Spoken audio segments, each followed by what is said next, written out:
अस्सलाम वालेकुम दोस्तों, मैं हूं सैयद उमर फ़ारूक अपने चैनल उमर स्पीक्स की एक और एपिसोड के साथ आपकी खिदमत में हाजिर हूं। दोस्तों आज के एपिसोड भी स्पेशल एपिसोड है और आज के एपिसोड में कुछ हम रिस्ट्रिक्शंस के बारे में कुछ पाबंदियों के बारे में डिस्कस करेंगे कि हज पर जो आज़मीन हज जाते हैं उन पर कुछ सऊदी गवर्नमेंट की तरफ से कुछ पाबंदियाँ हैं, कुछ रिस्ट्रिक्शंस हैं जिनको फॉलो करना, जिन पे अमल दरामद करना वो हर हाजी के ऊपर फ़र्ज़ करार दे दिया जाता है, क्योंकि जो उनके रूल्स हैं वो उस पर कभी भी कोई कॉम्प्रोमाइज़ नहीं करते हैं। तो ये ज़रा आप नोट डाउन कर लीजिएगा कि आपने वहाँ पे किन किन बातों का ख्याल रखना है, अदरवाइज़ आप प्रॉब्लम में भी फंस सकते हैं। बट वीडियो स्टार्ट करने से पहले आपसे सिर्फ इतनी सी रिक्वेस्ट है कि अगर आप हज और उम्रा से रिलेटेड लेटेस्ट इन्फॉर्मेशन से वाकिफ़ रहना चाहते हैं तो नीचे दिए गए सब्सक्राइब के बटन पे अभी क्लिक कर लें।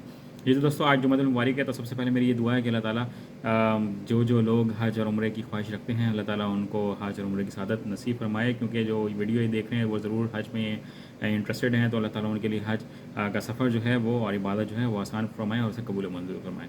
जी दोस्तों, बात कर लेते हैं कि कौन कौन सी पाबंदियाँ हैं। स्पेशली जो न्यू डायरेक्शंस उन्होंने सऊदी गवर्नमेंट ने दिए हैं ना, वो बैग्स से मुतालिक हैं कि हम जब लोग जाते हैं स्पेशली सब कॉन्टिनेंट से, जो पाकिस्तान, इंडिया, बांग्लादेश से, यहाँ से जब लोग जाते हैं ना, तो हम कुछ अनऑर्गेनाइज्ड वे में जाते हैं। हम उतना अपना हज का जो ट्रिप है उसको उतना प्लान नहीं करते हैं। जो बैग्स होते हैं हम उस पर ना अक्सर हमने देखा है, मैंने भी एयरपोर्ट पे देखा जब मैं 2017 में गया था, तो बैग्स पर ना रस्सियों से उसको बांधा हुआ होता है और बड़ा टाइट करके बांधा हुआ होता है। तो उन्होंने ये एक तो डायरेक्शन दी है कि आपने रस्सियों से नहीं बांधना, कि अगर आपका बैग रस्सियों से बंधा होगा तो हम उसको रिजेक्ट कर सकते हैं, आपको वापस भी भेज सकते हैं या उसको कहेंगे कि आप उसे खोल दें।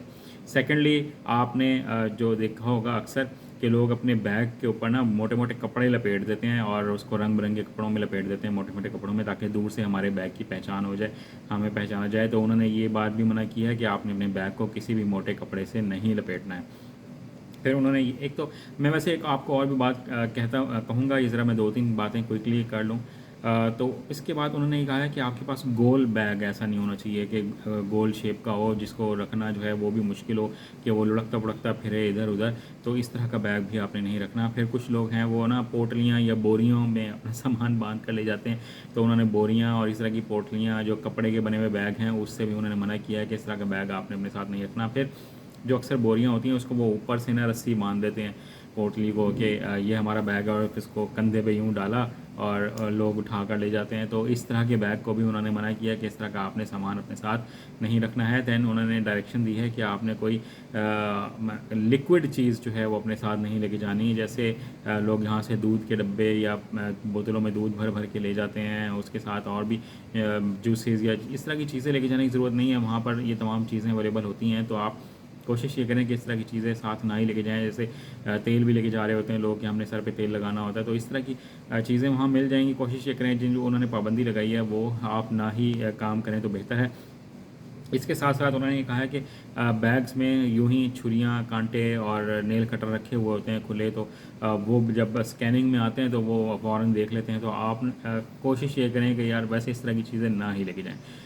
इन केस अगर आप लेके जाते हैं तो अपने बैग को इतना ऑर्गेनाइज्ड वे में पैक करें और उसको इस तरह की चीज़ों को कपड़ों में इस तरह से लपेट के लेके जाएं कि वो ना आए ज़्यादातर स्कैनिंग में। वैसे कोशिश ये करें ना ही लेके जाएं, वहाँ से मिल जाएगी तो बेहतर है। अगर लेके ही जानी है तो ये रिस्क है, आप उठाना चाहें तो आप उठा सकते हैं।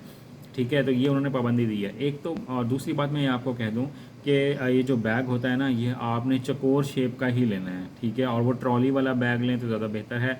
और सऊदी गवर्नमेंट ने ये भी कहा है कि आप अगर उसको लॉक करते हैं, अगर उसको ताले लगाते हैं, अगर उसमें डिजिटल वाला लॉक है, अगर डिजिट्स होते हैं तो उसका कोड आपको एग्जैक्टली याद होना चाहिए। अगर लॉक हैं जो ताले हम लगाते हैं तो उसकी चाबी फ़ौरन आपके पास होनी चाहिए, कि अगर आप थोड़ी सी भी देर लगाएंगे तो वो बैग आपका काट पीट के इधर कर देंगे अगर आपके बैग में कोई ऐसी चीज़ मौजूद है। ठीक है, तो बैग जो आप लेके जाते हैं ना, जैसे 2017 में मैं गया था, न्यू बैग्स परचेज़ करके लेके गया था, लेकिन जब मैं वापस आया तो उनकी हालत बहुत ख़राब हो चुकी थी, क्योंकि वो उठा उठा के फेंक रहे होते हैं। उन्हें इस बात की कोई परवाह नहीं होती कि लोगों के हज़ारों रुपए के ये बैग हैं। तो आपने एक तो माइंड अपना प्रिपेयर एक करके लेके जाना है कि यार मैं हज पर जा रहा हूँ ना, तो ये बैग जो हैं इनकी कुर्बानी हो सकता है मुझे देनी पड़े। तो आप बैग जितना भी अच्छा लें तो कोशिश ये करें कि एक तो उसको हिफाजत से रखें, बट ये भी अपने माइंड में रखिएगा कि शायद वो जब आप वापस आएँ तो वो शायद अगले इस्तेमाल के काबिल ना हो।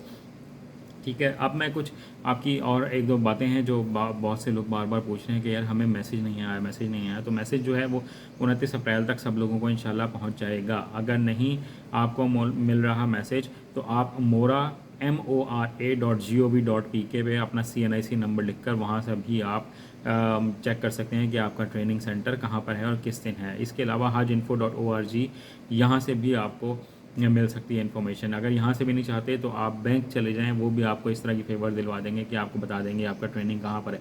इसके अलावा आप जिस शहर में या तहसील में मौजूद हैं, हर जगह ट्रेनिंग हो रही होती है, तो किसी से भी पता कर लेंगे यार हमारे सिटी में या तहसील में ट्रेनिंग सेंटर कहाँ पर है, तो आप वहाँ से भी जाकर ये तमाम इन्फॉर्मेशन ले सकते हैं। तो इसमें वो बहुत ज़्यादा परेशान होने की ज़रूरत नहीं है, बट ट्रेनिंग हासिल करना ज़रूरी है और ये आपके लिए फ़ायदेमंद है। तो आप हर हाल में वहाँ पर चले जाएं तो ही बेहतर है। इसके अलावा बहुत से लोग कुर्बानी के बारे में पूछते हैं कि सबके लिए कुर्बानी जायज़ है या नहीं है, सब ने कुर्बानी करनी होगी, यानी कि अगर हम एक ही फैमिली के 2-3 बंदे जा रहे हैं। तो मैं अपनी पर्सनल ओपिनियन तो भाई इस बारे में मैं नहीं दे सकता।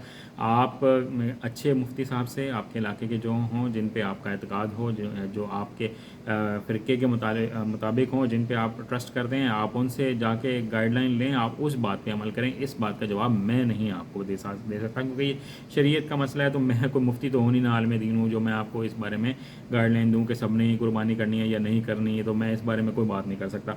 इसके अलावा बहुत से लोग पूछते हैं कि हम कितने जनाब रियाल अपने साथ लेके जाएं, तो 800 रियाल तो कम से कम कुर्बानी की कीमत है, ठीक है। इसके अलावा खुदा न खास्ता अगर वहाँ आपसे कोई मिस्टेक हो जाती है जिसकी वजह से दोबारा कुर्बानी करनी पड़े, बचिएगा इस तरह की मिस्टेक से। वो तमाम आप चीज़ें पढ़ के जाएँ कि हमने कौन कौन सी मिस्टेक्स नहीं करनी, तो वो आपको डबल कॉस्ट पड़ सकती है।